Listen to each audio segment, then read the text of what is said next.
मनोज जरांगे पाटलांनी नव्या आंदोलनाची दिशा ठरवलेली आहे। 24 फेब्रुवारीला राज्यभर रास्ता रोको आंदोलन करण्याचं आवाहन मनोज जरांगे पाटलांनी केलंय। तसंच 3 मार्चला राज्यातील सर्व जिल्ह्यांमध्ये एकाच वेळेला रास्ता रोको करण्याचं आवाहन सुद्धा जरांगे पाटलांनी केलंय। राजकीय नेत्यांना आमच्या दारामध्ये त्यांनी यायचं नाही आणि आले तर गाड्या ताब्यात घेण्याचा इशारा सुद्धा जरांगे पाटलांनी दिलाय।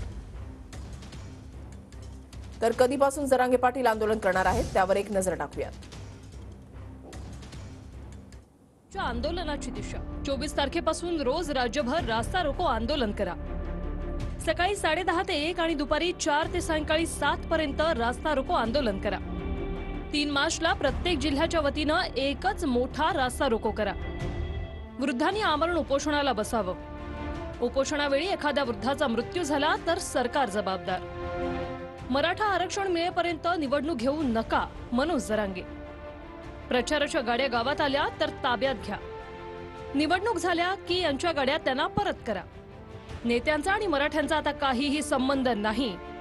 नेत्यांनी आमच्या दारात यायचं नाही याला तुम्ही गावबंदी समजा। मनोज जरांगेंचा इशारा।